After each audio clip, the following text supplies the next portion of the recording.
जी welcome back. अस्सलाम वालेकुम। कैसे हैं आप सब।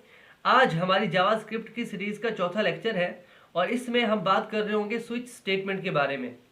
वीडियो के आखिर में हम स्विच को यूज़ करते हुए चंद एक प्रोजेक्ट्स क्रिएट कर रहे होंगे जिससे आप स्विच को अच्छे तरीके से समझ पा रहे होंगे।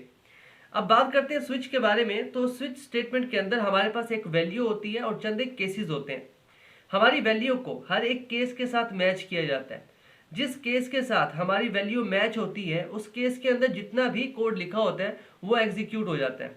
इसका सिंटैक्स देखिए बहुत ही सिंपल सा है। सबसे पहले हम एक कीवर्ड यूज करते हैं स्विच, और इसके अंदर हम उस वेरिएबल का नाम लिख देते हैं जिसमें हमारी वैल्यू स्टोर होती है, और बाद में हम चंद एक केसेस लिख देते हैं और हर केस के आखिर में हम कॉलन को यूज कर रहे होते हैं और उसके अंदर हमारे पास एक ब्लॉक ऑफ कोड होता है।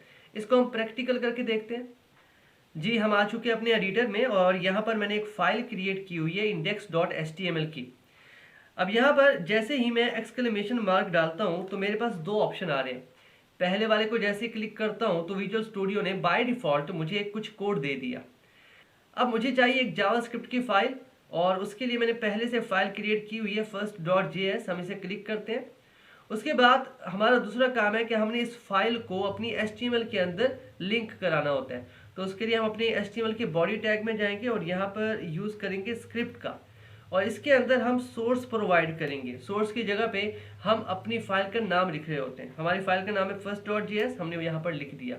Ctrl+S करेंगे और ये सेव हो जाएगा। अब क्या हुआ, हमारी जावास्क्रिप्ट जो है वो लिंक हो चुकी है हमारी HTML के साथ। अब यहाँ पर हम अपना कोड लिखते हैं और स्विच को समझते हैं।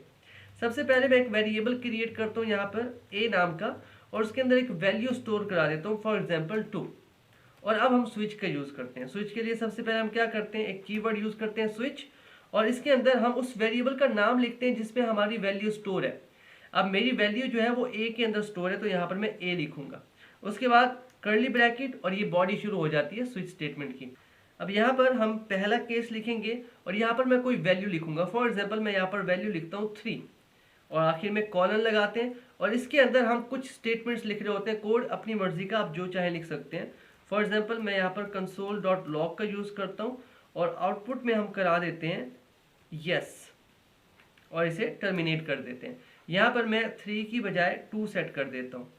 उसके बाद मैं एक और केस यूज़ करता हूँ और यहाँ पर वैल्यू दे देता हूँ 3 और आखिर में कॉलन। स्विच स्टेटमेंट के अंदर आप जितने चाहें केसेस बना सकते हैं।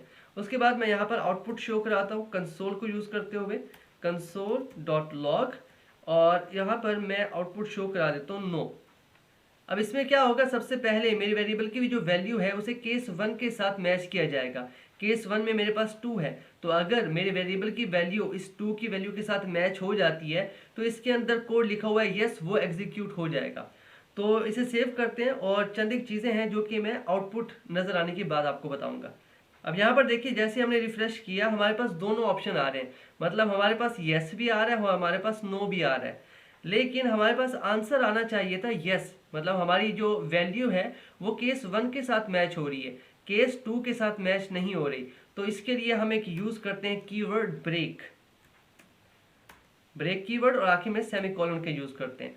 ब्रेक कीवर्ड से क्या होगा, जो केस हमारी वैल्यू के साथ मैच हो रहा है उसके नीचे जितना भी कोड होगा वो एग्जीक्यूट हो जाएगा, और फिर हमारी जो स्विच है वो ब्रेक कर जाएगी। उससे नीचे जितनी भी स्टेटमेंट है वो एग्जीक्यूट नहीं होंगी। दोबारा से इसे सेव करते हैं। अब के बाद जैसे रिफ्रेश करता हूँ तो यहाँ पर देखिए हमारा आंसर जो है वो यस आ रहा है। क्या हुआ, हमारा जो वैल्यू थी हमारी वो मैच हुई और उसके नीचे जो स्टेटमेंट थी वो एग्जीक्यूट हुई। उसके बाद हमारा जो स्विच था वो ब्रेक हो गया। इसी तरह अगर मैं यहाँ पर वैल्यू 2 की बजाय यहाँ पर 4 सेट कर देता हूँ। अब यहाँ पर देखिए मेरी वैल्यू जो है 4 वो किसी भी केस के साथ मैच नहीं हो रही। तो देखते हैं हमारे पास आउटपुट में क्या आता है। इसे सेव करते हैं।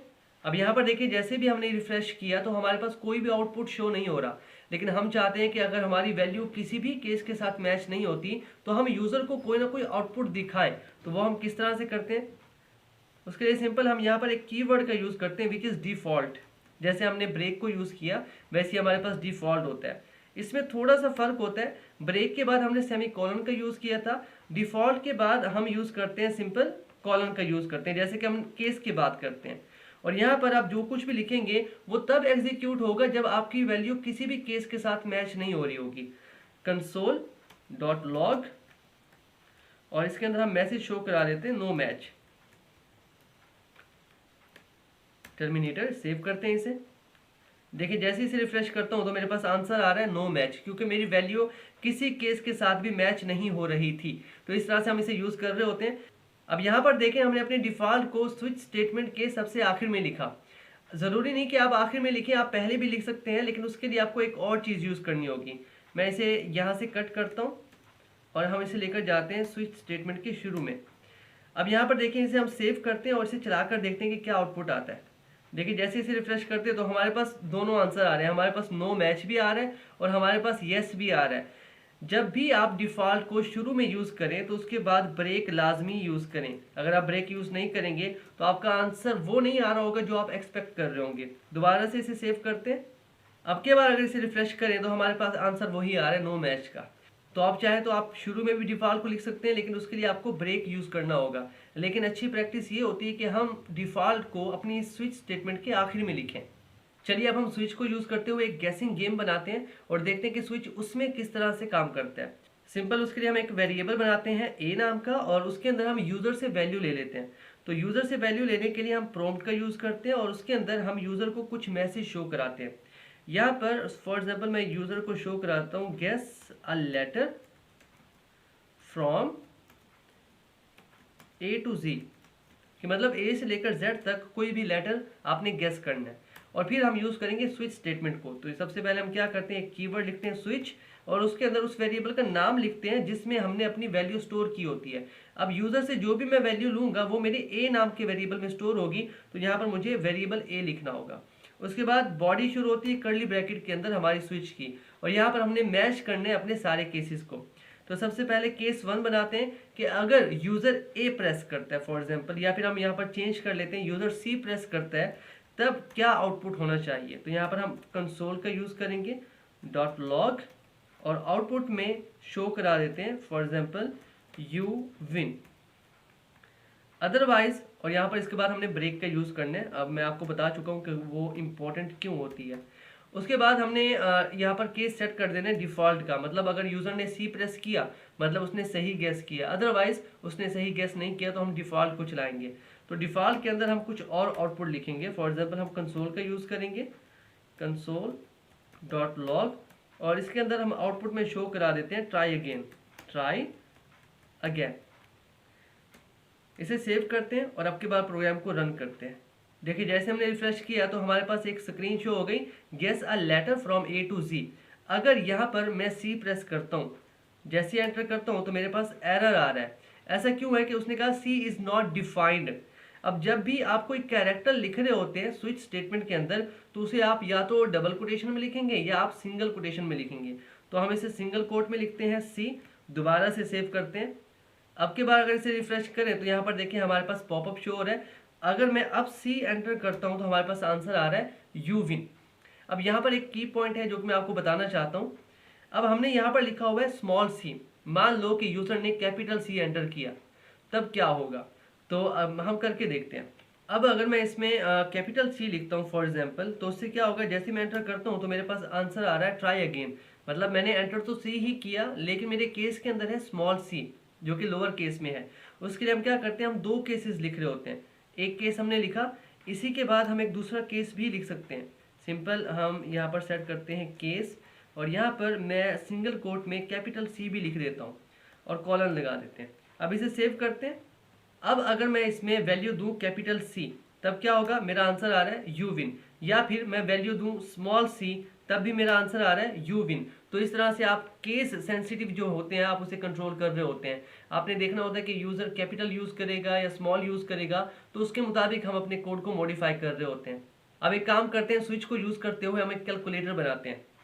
अब सबसे पहले मुझे एक वेरिएबल चाहिए जिसमें मैं यूज़र से वैल्यू ले रहा हूँ। अब हमने कहा था कि प्रॉम्प्ट का यूज़ करते हुए हम जब भी यूज़र से वैल्यू लेते हैं तो वो स्ट्रिंग में होती है, लेकिन हमें तो नंबर चाहिए। तो यहाँ पर हम फंक्शन का यूज़ कर रहे होंगे विच इज़ पर्स फ्लोट, और उसके अंदर हम अपने प्रॉम्प्ट को यूज़ कर रहे होंगे प्रॉम्प्ट, और इसके अंदर हम कुछ मैसेज भेज रहे होंगे। फॉर एग्जाम्पल यहाँ पर एंटर फर्स्ट नंबर सेमीकोलन। उसके बाद मुझे सेकंड वैल्यू चाहिए यूज़र से, हम इसी को कॉपी पेस्ट कर लेते हैं। यहाँ पर वेरिएबल के नेम को हम चेंज कर लेते हैं, वो ए था और यहाँ पर हम बी सेट कर देते हैं, और यहाँ पर हम उससे ले रहे हैं सेकंड वैल्यू। उसके बाद हमने यूज़र से एक ऑपरेटर लेना होता है कि वो प्लस करना चाहता है, वो माइनस करना चाहता है, तो उसके लिए हम एक और वेरिएबल क्रिएट करते हैं और उसे नाम दे देते हैं ओप का, ओपी, मतलब हम उससे ऑपरेटर ले रहे हैं, और प्रॉम्प्ट का यूज़ करके हम उससे ऑपरेटर ले रहे होंगे और उसे एक मैसेज शो कराएंगे सबसे पहले, which operation do you want to perform, और साथ में उसे कुछ चॉइस दे देते हैं कि आप प्लस करना चाहते हैं, माइनस करना चाहते हैं, मल्टीप्लाई करना चाहते हैं या डिवाइड करना चाहते हैं। तो इस तरह से उसे आइडिया हो जाएगा कि उसने क्या करना है। उसके बाद हम यूज़ करेंगे अपनी स्विच स्टेटमेंट का, सिंपल हम स्विच यूज़ करेंगे और इसके अंदर हम वेरिएबल का नाम लिखेंगे जिसमें हमारा ऑपरेटर आ रहा होगा। लेट्स सपोज यहाँ पर हमने ऊप के अंदर अपना ऑपरेटर लिया है और उसके बाद हम कर्ली ब्रैकेट के अंदर अपनी स्विच को स्टार्ट करते हैं। अब यहाँ पर सबसे पहला हम केस बनाते हैं और इसके अंदर हम प्लस यूज़ करते हैं कि अगर यूज़र प्लस एंटर करता है तो आउटपुट में क्या होना चाहिए। तो हम कंसोल का यूज़ करेंगे आउटपुट दिखाने के लिए, कंसोल डॉट लॉग, और यहाँ पर वो क्योंकि प्लस एंटर कर रहा है तो मैं यहाँ पर सम करूँगा वैल्यूज़ को। सम करने के लिए हमारी वैल्यूज़ किस में है, एक वैल्यू ए में है और एक वैल्यू बी में है, तो हमने ए को और बी को प्लस कर देना है और जो आंसर आएगा वो हमारे आउटपुट में शो हो रहा होगा। उसके बाद हम यहाँ पर यूज़ करते हैं ब्रेक स्टेटमेंट का। अब हमें एक और केस चाहिए और इस बार हम माइनस के लिए केस लिखते हैं कि अगर यूज़र माइनस एंटर करेगा तब इसके अंदर जो कोड लिखा हुआ वो आउटपुट में आना चाहिए। तो यहाँ पर अगेन हम कंसोल का यूज़ करेंगे डॉट लॉग, और यहाँ पर हम क्योंकि माइनस कर रहे हैं तो हम उसी का आउटपुट दिखाएंगे। हम यहाँ पर लिख देते हैं सब्ट्रैक्ट इक्वल्स टू, और यहाँ पर कॉमा लगाकर हमने ए को माइनस कर देना है बी को, तो जो आंसर आएगा वो आउटपुट में शो हो रहा होगा। और अगेन हमने दोबारा से यहाँ पर ब्रेक का यूज़ करना है।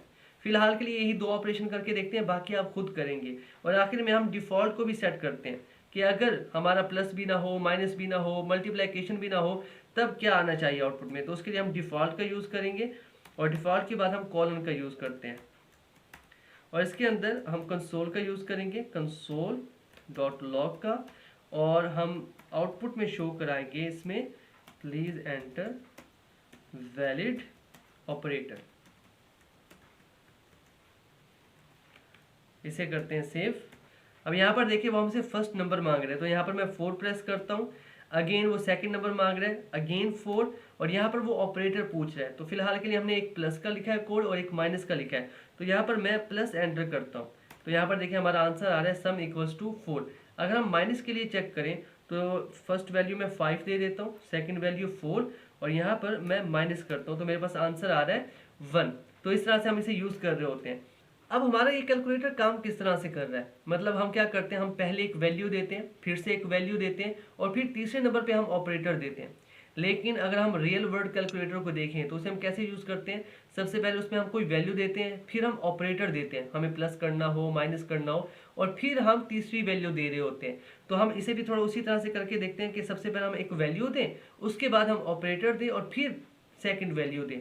तो उसके लिए हमने क्या करना है, ये जो सेकेंड वैल्यू है हमारी, इसे यहाँ से हटा देना है और हमने इसे लिखना है हर केस के अंदर। इस केस के अंदर मैं इसे पेस्ट कर देता हूँ, इस केस के अंदर इसे पेस्ट कर देता हूँ। लेकिन आपने क्या करना है, ये जो वेरिएबल का नेम है ना, इनको आपने चेंज कर देना है।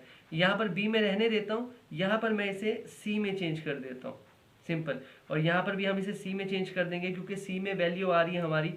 अब इसे सेव करते हैं और देखते हैं किस तरह से ये काम कर रहा है। अब यहाँ पर देखिए सबसे पहले वो हमसे नंबर मांग रहे हैं। लेट्स सपोज मैं यहाँ पर एंटर करता हूँ 6। अब यहाँ पर मुझसे ऑपरेटर मांग रहा है, पहले क्या था, वैल्यू मांगता था, पहले स्टेप पे भी दूसरे पे भी। अब यहाँ पर ऑपरेटर मांग रहे हैं, मैं यहाँ पर प्लस एंटर करता हूँ, अब मुझसे वो सेकंड वैल्यू मांग रहे हैं, अगेन 6, तो मेरे पास आंसर आ रहा है 12। तो इस तरह से हम रियल वर्ड को देखते हुए अपने कोड को मजीद बेहतर कर रहे होते हैं। तो हमने जो कुछ आपको पढ़ाया आपने खुद से प्रैक्टिस करना है। आज के लिए इतना ही, मिलते हैं आपसे नेक्स्ट वीडियो में। तब तक के लिए keep connected and keep coding. Thank you.